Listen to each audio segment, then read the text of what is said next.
welcome to the WIHS Journal Public Affairs program. I'm Jerry Williams. Today you'll hear the story of Pastor Tim Pomosi of Cider Mill Christian Fellowship. That's happening now on the WIHS Journal. It's News and Public Affairs. God bless you. Good morning, Pastor. How are you? Good morning, Jerry. I am outstanding as usual. I love a response like that. It's so definitive. I am outstanding as usual. Well, with Jesus, there's no other way you can be. So I like the power and strength in that, how you said that. I am outstanding as usual in Jesus' name. So you're here to share your story, man. I love to get people's stories. We all have a story. What's your story? Well, I thank you for the opportunity. It's good to be here. Anytime I get the opportunity just to tell what the Lord has done in my life, I just cherish those kinds of moments and look forward to them. The one thing that every Christian has is a testimony.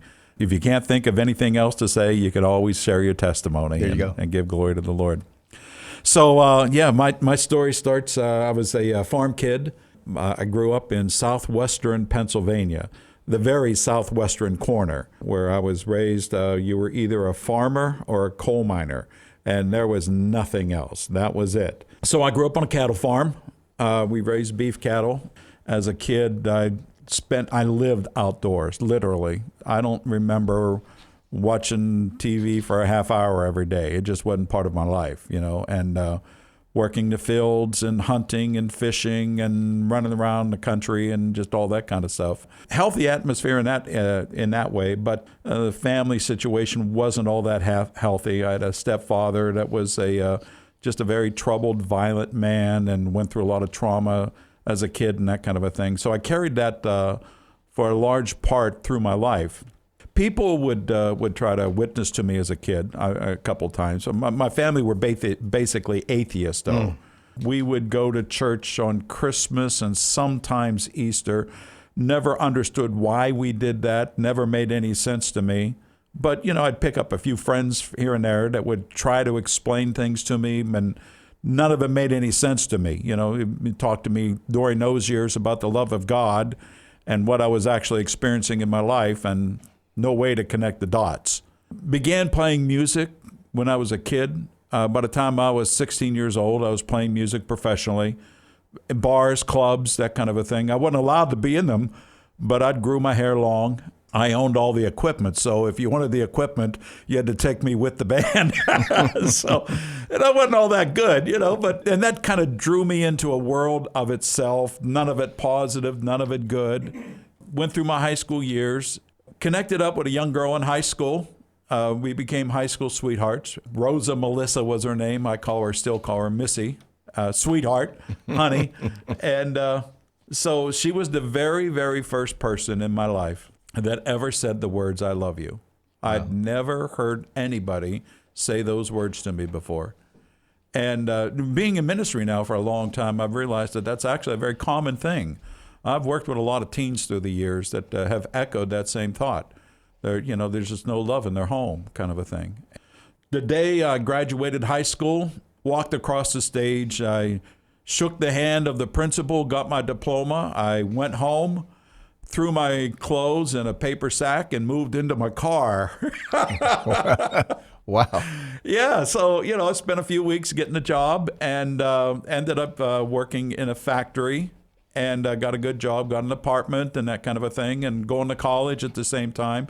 To be honest with you, my first year in college was a mess. I had money in my pocket and I had no accountability in my life. That's not a good combination, and so my freshman year in college was pretty much a disaster. Mm-hmm. Since Missy was the first person who said, "I love you," I asked her to marry me. And lo and behold, she did. Bought a house trailer. It was our first home, and I was working, and I was still going to school and playing music and all that kind of stuff. And on my way to college one day, I saw this, past this business that had a for sale sign in it. And I was studying business at that time. And so I said, I'm going to go in and have a conversation with those folks. And 3 months later, I owned the business. And so now I'm playing music and working in a factory, and we're starting a family and running a business. And so it was a pretty busy life. And we started making a little bit of money. Opened up another one. The one we bought was in a downtown location. The second one was in a mall. So we're going along like that. Life was pretty busy, and then God intervened. Sitting at home on a Sunday night, had a phone call. A friend of mine said, Tim, I think you need to get up here. I think your business is on fire. That business was located in the little town, the county seat of Greene County, Pennsylvania, called Waynesburg. We dashed up there on a Sunday night, got to the edge of town and saw some smoke, got to the middle of town, it was filled with smoke, got to where my store was, and it was an inferno. It was college town. The entire college was out, fire trucks, lights, hoses, I mean, a big crowd of people.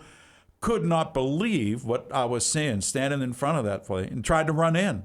The business was a pet store of all things, and I got to save the animals. A fireman tackled me and kept me from going in. And still to that time, I was a self-professing atheist. I didn't believe in God or the Bible. I had a very negative impression of Christians. I called them plate passers. And going through college, of course, my atheistic ideas had been polished up a bit because I had a lot of atheistic professors. But this fireman tackled me. And I'm standing, he's holding me back. And I remember shouting, standing in front of that fire. I shouted, I said, God, why are you doing this to me? It's a funny thing when an atheist shouts at God, but that's what I was doing. And, I've come to realize, I think, this is where I'm at, my understanding of people, that in our heart, I don't think there is any such thing as a real atheist. No matter how arrogant the people get, no matter how many times they deny him, what the Bible teaches us is that he has set eternity in our hearts. Yes. And that's why, no matter how difficult a generation or a culture is, they still have God in their hearts. He's caused us to want to know him. And even though I was denying him, I was shouting at him, and so it was a bad scene, millions of dollars of damage, multiple businesses burned out, and I was not a popular guy in town. The fire definitely started in my store. I'd built a room in the middle of the store, and at night we would put anything that needed heat in that little room, and I'd had a heater in that area installed, and I'd turn the heat down the rest of the building. Well, that heater caused a fire. Took a long time. It went through the court system for 5 years, and finally, after 5 years, the manufacturer pleaded no contest and paid off all the insurance claims. There was an engineering problem with that heater, and they had to change the design of it and that kind of a thing. But that didn't do me any good. I had to go out and start working for a living again. So we moved into Pittsburgh. I got involved in retail management, bought a house. It was God's sovereignty, the house that we chose to buy. We bought a house, and our next door neighbors, Carol and Bob Schoenfeld, they live right next door. And man, these guys were on fire for the Lord. And I didn't want to have anything to do with the Lord even then. After the fire, I kind of fell apart because that was my hope. That was my future, My wife didn't. We faced stress and anxiety, but I said to her, what's going on here? You're doing better than I am. Why's that? And she said, well, I've got something going on in my life that you don't. And I said, well, what is it you got going on? And she said, well, I've got Jesus in my life. And I said, yeah, whatever. And I kind of mocked her. Right. But it made me angry. And I said, I'm going to prove to you that you're following a fairy tale. So following that time, I was reading more atheist books and just, trying to prove. And I'd argue with everybody, man. I mean, anybody would give me the time of day. I was a very pompous, arrogant meatball of a guy. I mean, I'd try to prove to them that they'd given themselves to a fairy tale. And quite honestly, I'd run into a lot of Christians that could not defend their faith. I put a lot of notches on my gun belt as an atheist. A lot of people I ran into didn't know the word, and but anyway, we move into next door to Bob and Carol Schoenfeld, and Carol, man, she will not leave me alone. My wife is attending the church. When we were married, my wife was a believer. She grew up in a Christian family. I didn't, and so we were married that way. Now, as a pastor, I won't do that, but nonetheless, that's the way it kind of unfolded in our lives. So Missy's involved in this little Baptist church in a suburb of Pittsburgh. And Carol's coming all the time. Our backyards were connected, Carol became such a bother to me. I built a fence. I literally put a fence between our houses, but she won't stop. Every week, you got to come to our church. You got to come to our church. You got to come. Yeah. And so, it's just like finally I said, look, Carol, I hear what you're saying. I'll tell you what I'm going to do. I'm going to go to your church one time. One time. That's it. And find out tomorrow what happened when he finally went to Carol's church tomorrow at this same time. That was Pastor Tim Vamosi of Cider Mill Christian Fellowship in Tallinn.